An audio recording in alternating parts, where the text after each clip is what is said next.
Assalamualaikum warahmatullahi wabarakatuh. Kembali lagi dengan saya, Mas Alan, di channel siaran cerita mistis. Untuk kisah kali ini masih melanjutkan dari kisah yang sebelumnya, yaitu kisah yang berjudul Bersuami Siluman Ular. Cerita ini ditulis oleh akun Facebook bernama Humi Aslaja. Bagi teman-teman yang ingin membaca langsung ceritanya, nanti silakan saja kunjungi linknya yang akan saya sertakan di kolom deskripsi. Sebelum kita masuk ke ceritanya, jangan lupa untuk like, comment, subscribe channel ini dan nyalakan juga lonceng notifikasinya agar tidak ketinggalan cerita-cerita dari channel ini. Dan seperti apa ceritanya? Mari kita dengarkan.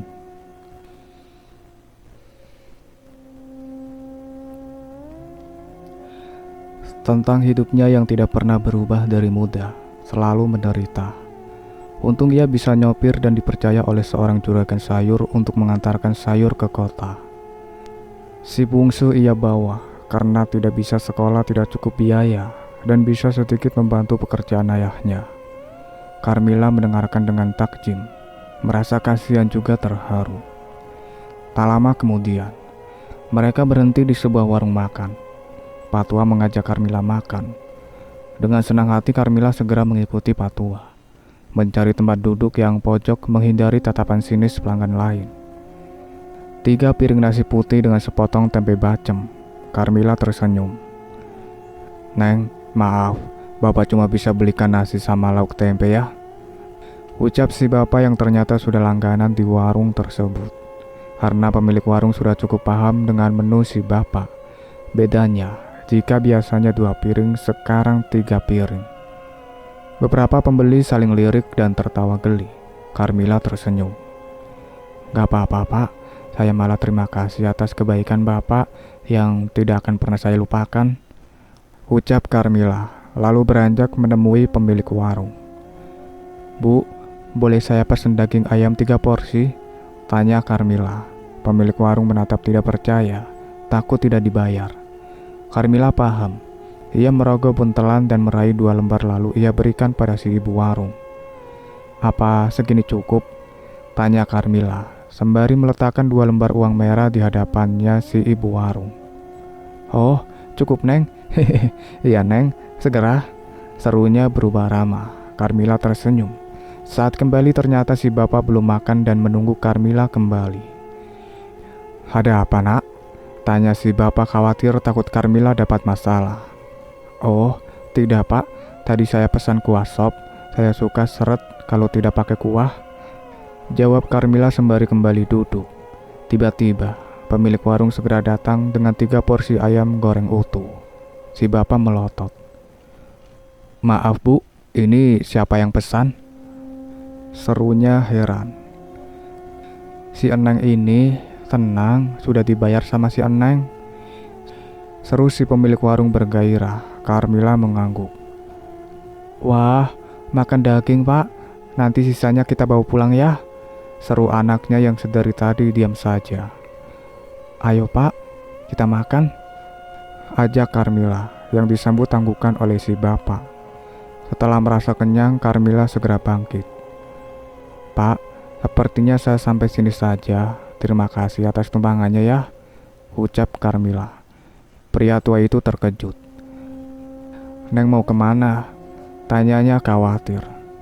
"Saya ke tempat saudara, rumahnya tidak jauh dari sini, masuk gang sana," ucap Carmila berbohong. "Neng, Bapak yang terima kasih sudah dibayarin makan," seru si bapak. Carmila hanya mengangguk dan tersenyum. Carmila melangkah pergi, terus melangkah tidak tentu arah, sampai di sebuah penginapan menatap ragu. "Hei, Gembel, ngapain di situ? Sana pergi!" Tiba-tiba, seseorang menghardikinya. Carmila terkejut. "His, gak boleh begitu sama orang. Dasar tidak punya sopan santun," tegur temannya. Yang pertama negur mencibir. "Alah, cuma gembel saja kok," ucapnya lalu pergi. Pemuda satunya menatap Carmila yang menggendong bayinya Iba. "Kak, yuk, silahkan duduk, saya ambilkan minum ya," sapa pemuda bertubuh kurus berwajah pas-pasan, tapi memiliki rasa kemanusiaan yang cukup besar itu. "Mas, Apa saya boleh nanya? Tanya Carmila ragu. Oh, tentu saja boleh mbak. Mau nanya apa? Jawab pemuda itu ramah. Kalau nginep di sini berapa bayarnya satu malam? Tanya Carmila. Dan pemuda itu menatap ragu. Namun demi untuk membuat Carmila tidak penasaran, ia pun menjawab. Kamar biasa 200.000 mbak, pakai kipas angin biasa. Kalau yang pakai AC dan TV-nya juga kamar mandi di dalam 500.000 satu malam. Jawabnya sungguh-sungguh. Meskipun tidak yakin Carmila akan menginap dengan penampilan seperti itu. Oh, ucap Carmila. Pemuda itu tersenyum. Saya pesan satu kamar mas yang ada kamar mandinya, ujar Carmila. Pemuda itu melongo, menatap tidak percaya. Loh, masnya kok malah bengong? Kasihan anak saya mas, sudah capek dia, kata Carmila. Pemuda itu tersenyum. Iya mbak, silahkan ikut saya, ajaknya meski ragu. Carmila segera mengikuti langkah pemuda itu, berjalan masuk ke rumah resepsionis. Pemuda yang tadi sempat negur Carmila tampak melongo lalu tertawa geli. Orang gila dibawa masuk, dimarahi si bos, baru tahu dia, gumamnya, namun terdengar oleh mereka berdua. Seorang wanita tampak keluar dari sebuah kamar, menatap Carmila dan pemuda yang membawanya. Rahmat, apa dia mau pesan kamar? Tanya wanita cantik itu seakan tidak percaya. Dia menegur anak buahnya. Katanya iya bu, jadi saya bawa masuk, ujar pemuda yang dipanggil Rahmat gugup. Carmila mengerti. Segera ia mengambil buntelan kain bututnya, menarik satu genggaman uang di tangan dan diletakkan di atas meja resepsionis. Apa segini cukup untuk satu kamar? Tanya Carmila. Wanita itu tergagap melihat lembaran uang merah di atas meja. Cukup? Iya, silahkan diurus sama resepsionis. Rahmat, tolong bantu keperluan mbak ini jangan sampai mengecewakan, ucap wanita pemilik penginapan itu. Resepsionis yang dipegang oleh seorang gadis segera ngecek keaslian uang tersebut. Ia pun mengangguk. Wanita pemilik penginapan tersenyum. Silahkan istirahat mbak, kalau ada perlu atau mau pesan makanan silahkan hubungi saja pelayan, kata wanita itu ramah. Carmila segera mengambil kunci yang diberikan oleh resepsionis. Carmila menyerahkan pada Rahmat yang terlihat semakin gugup. Tolong antar saya ke kamar ini, kata Carmila. Rahmat melihat nomor di gantungan kunci tersebut dan membawa Carmila menuju kamar tersebut. Sebuah kamar yang cukup nyaman dengan kasur tebal yang empuk. Carmila meletakkan bayinya di atas tempat tidur. Mbak perlu apa biar saya ambilkan? Tanya Rahmat yang masih berada di dalam kamar memperhatikan Carmila. Nanti saja saya panggil kamu ya, sekarang saya mau tidur, ucap Carmila. Oke, siap mbak. Rahmat segera pergi. Tunggu, seru Carmila. Rahmat tidak jadi menutup pintu. Ini tip buat kamu. Carmila meletakkan lembar uang di tangan Rahmat. Wah, terima kasih banyak mbak, seru Rahmat girang. Dapat tip 100.000. Carmila tersenyum. Rahmat tampak begitu bersemangat. Carmila menutup pintu dan mendekati bayinya, tersenyum mengecup kening putranya. Hidup kita akan berubah mulai saat ini, Damar. Tidak ada lagi yang akan menghina kita, anakku, ucap Carmila lirih sembari menatap wajah putranya yang imut. Carmila berada di penginapan itu selama 2 malam. Ia pergi ke salon ditemani oleh Rahmat dan juga belanja di mall. Rahmat pun dapat hadiah berupa baju juga sepatu. Tentu saja itu membuat Rahmat amat kegirangan. Setelah keluar dari salon, seketika Carmila berubah wujud menjadi cantik mempesona. Atas bantuan Rahmat, Carmila membeli sebuah rumah. Rahmat mencarikan rumah yang dijual melalui iklan di koran. Ternyata Carmila sangat suka dengan rumah yang ditawarkan oleh Rahmat. Kemanapun Rahmat selalu dibawa untuk menjaga Damar putranya. Damar tidak rewel kalau tidak lapar dan ngompol, membuat Rahmat senang jika dititipkan Damar. Akhirnya, Carmila meminta Rahmat tunduk bekerja pada dirinya dengan upah 2 kali lipat dari upahnya di penginapan. Tentu saja Rahmat mau. Apalagi saat Carmilla membeli mobil dan Rahmat disuruh belajar bawa. Selanjutnya, Rahmat yang membawa mobil dan mengantarkan Carmilla kemanapun. Carmilla pun menyuruh Rahmat untuk mencari si Patua yang pernah memberikan tumpangan pada dirinya. Cukup lama Rahmat mencari dan akhirnya menemukan keluarga itu. Patua merasa pangling dengan Carmilla yang kini terlihat berubah 100%. Namun, Carmilla menceritakan pengalamannya bersama si bapak, membuat si bapak tertawa sambil menangis. Dan si bapak tidak bisa menolak ketika Carmilla memintanya untuk tinggal di rumahnya yang cukup besar 2 tingkat itu. Patua menjadi tukang kebun, istrinya bertugas di dapur. Anak perempuannya yang ngurusin rumah bersih-bersih dan juga berberes. Menantunya mengerjakan apa saja. Sementara Rahmat adalah sopir pribadi. Beberapa tahun kemudian, 2 orang pemuda melangkah masuk. Salah satunya adalah Damar yang tumbuh menjadi pemuda tampan dan gagah. Kini, Damar sudah kuliah. Dan siang ini sepulang kuliah, Damar mengajak sahabatnya untuk main ke rumahnya. Namanya Chandra. Satu-satunya teman yang paling Damar suka meskipun Damar dikenal di kampusnya. Namun untuk teman, Damar pilih orang. "Gede juga rumahmu ya, Mar?"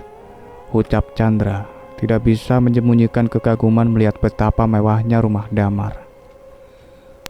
"Rumah nyokap, bukan rumah gua. Gua belum punya rumah," ujar Damar sambil mengajak sahabatnya naik ke lantai atas di mana kamarnya berada. "Ye, sama aja lah."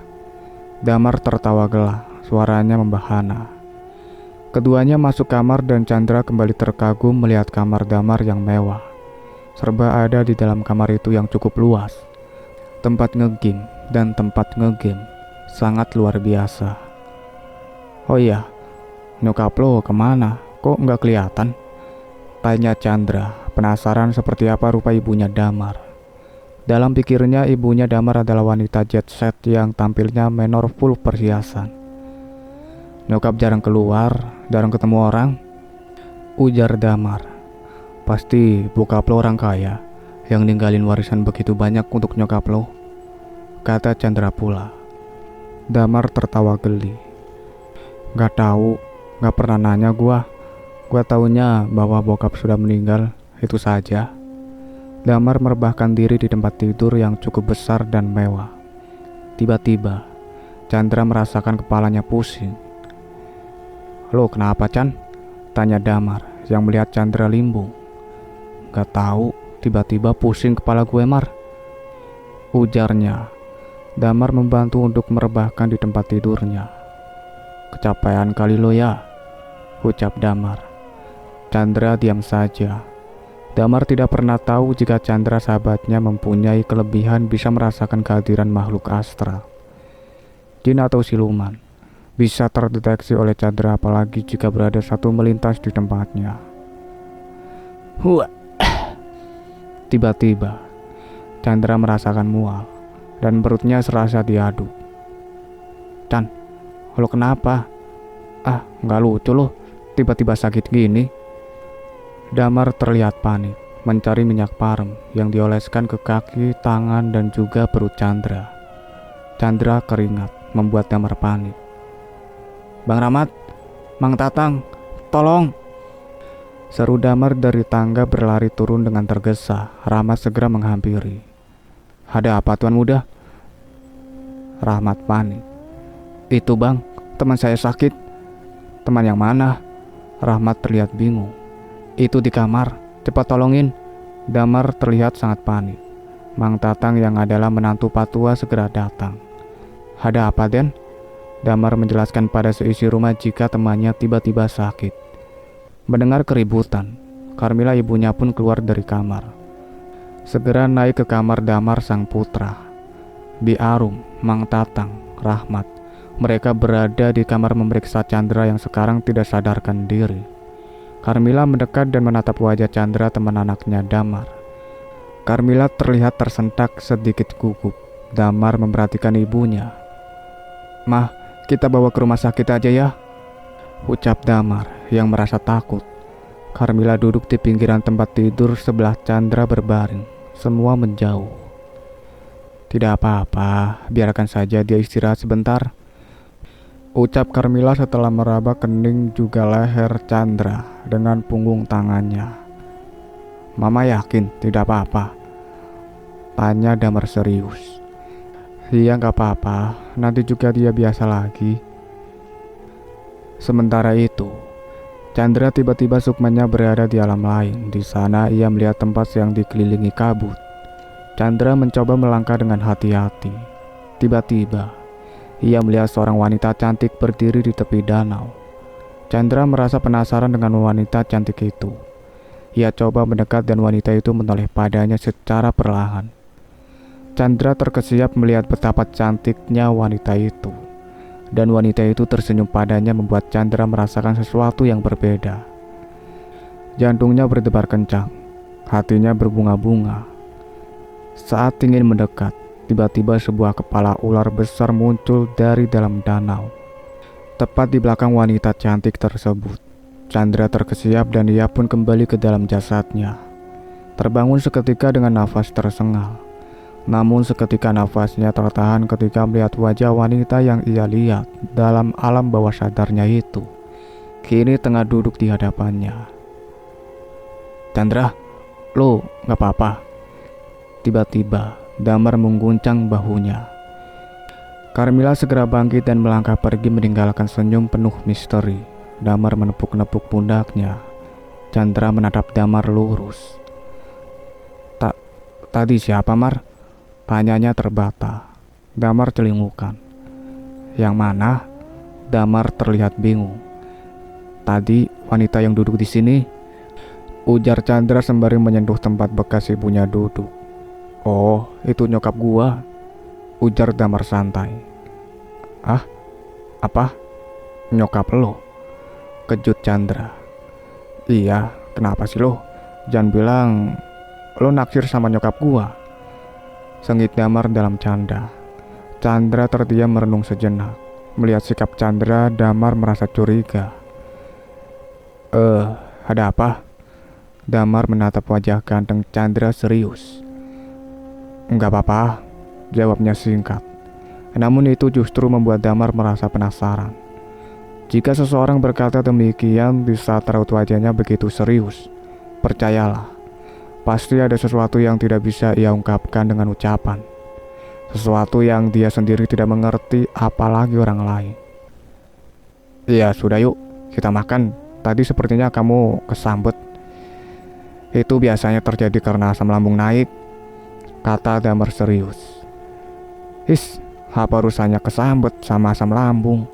Lain jalur lah itu, Mar, gerutu Chandra. Damar tertawa geli. Chandra terlihat keki. Dua pemuda yang memiliki ketampanan masing-masing itu pun saling tonjok-tonjokan dalam canda. Dan Damar, Mama dan Damar ngajak makan tuh, sudah nungguin, seru Tatang dari arah pintu yang terbuka lebar. Kedua pemuda itu menghentikan canda tawa mereka dan segera bangkit tunduk turun ke lantai bawah. Seorang wanita cantik yang tidak sesuai jika di bidang itu adalah ibunya Damar. Mungkin lebih pantas wanita yang sepintas mirip seorang wanita karir itu lebih cocok sebagai kekasih Damar. Chandra tiba-tiba merasa deg-degan, rasa yang menurutnya aneh karena tidak pernah terjadi sebelumnya. Menghadapi wanita secantik apapun, Chandra biasanya biasa saja. Saat mata Chandra dengan Carmila ibunya Damar berseronok, Chandra merasakan kekuatan daya magnet yang luar biasa. Senyum tipis dari bibir tipis berwarna pink tanpa polesan make up itu begitu terlihat manis. Tidak kalah manis dengan gadis Korea yang mereka terlihat manis karena oplas. Anggukan kecil dari Carmila membuat Chandra terlihat gugup. Sini duduk, kok gugup gitu sih? Itu nyokap gua, bukan presiden, canda Damar, memaksa duduk di sebelahnya. Bi Arum sengaja masak banyak untuk mereka. Biasanya Carmila jarang mau ikut makan bareng, namun karena saat ini ada tamu anaknya, Carmila berusaha menghormati sang tamu dengan jamuan yang istimewa. Di sana ada Rahmat, yang sudah mengabdi selama 22 tahun, terlihat berbeda dari Rahmat yang dulu saat pertama bertemu. Kini Rahmat terlihat keren, dengan badan yang besar dan otot yang menyembul kekar, menjadi pelindung sejati bagi Damar dari sejak Damar kecil. Bagi Damar, Rahmat sudah seperti ayah sendiri. Namun Rahmat tahu diri, dia bisa memposisikan diri sebagai ajudan dan juga sopir pribadi Damar dan Carmilla ibunya. "Makanlah, anggap saja rumah sendiri," ucap Carmilla lembut, tersenyum ke arah Chandra. Chandra mencoba tersenyum meskipun sedikit dipaksakan. Bagaimana bisa makan dengan perasaan yang tidak karuan?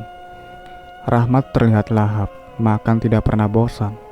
Hidup makmur serba kecukupan, apalagi yang diinginkan oleh Rahmat. Memiliki majikan cantik, bahkan terlihat awet muda, membuat Rahmat begitu bahagia. Bahkan selera pada wanita mati seketika. Ia lebih suka mengabdikan diri pada seorang Carmilla jika dibandingkan harga beristri dan berkeluarga. Cukup memiliki Carmilla dan Damar dalam hidupnya. Dalam rumah itu layaknya mereka adalah saudara. Rahmat pada Carmilla lebih terlihat bagaikan pada seorang kakak daripada seorang majikan. Sesekali Chandra melirik kepada Carmilla yang makan dengan santai, bahkan terlihat tidak selera. Tidak terdengar di telinganya suara Damar atau Rahmat yang asik bercengkrama. "Kalian lanjutkan, aku sudah kenyang, aku ke kamar dulu ya," ucap Carmilla. Dia merasa bahwa Chandra masih canggung karena keberadaan dirinya. Carmilla melangkah pergi dengan begitu gemulai, terlihat bak putri dari kayangan. Chandra tidak lepas menatap sosok Carmilla yang kemudian menghilang di balik pintu kamarnya. Damar sengaja berdehem karena Chandra terlihat bengong menatap pintu kamar ibunya. Chandra menatap Damar. Damar tertawa geli. "Ayo makan. Sayang nih kalau tidak dihabiskan." Chandra hanya mengangguk dan kali ini ia terlihat lahap. Selesai makan, mereka duduk di teras samping yang merupakan taman kecil yang penuh bunga dan air mancur dalam kolam kecil yang dihuni oleh ikan koki warna-warni. Suasana begitu segar ditambah suara gemercik air. Rahmat nyamperin burung kakak tua dan memberinya makan sambil ngajak ngobrol. Damar duduk di kursi rotan sintetis yang indah berbentuk seperti ekor burung merak. Chandra menatap air mancur namun pikirannya jauh melayang. Chandra teringat sesuatu yang ia lihat saat Sukmanya berada di tempat lain. Ia melihat Carmilla di tepi sebuah danau yang tiba-tiba saja muncul ular besar dari dalam danau. Namun, tiba-tiba ia tersadar. Pikirannya kalut. Mungkinkah Carmilla dalam bahaya? Tapi mengapa? Sedangkan Carmilla tidak pernah pergi kemana-mana. Menurut Damar, mamanya tidak pernah keluar rumah. Terus, bahaya apa yang akan terjadi? Chandra tersentak ketika bahunya ditepuk oleh Damar. "Kenapa? Kita ke kamar saja yuk," ajaknya. Chandra mengangguk dan mereka segera melangkah menuju lantai atas. Sesekali Chandra melirik ke arah kamar Carmilla. Merasa cukup janggal karena Damar memiliki ibu kandung semuda itu. Tapi Damar mengatakan jika Carmilla adalah ibu kandung dirinya.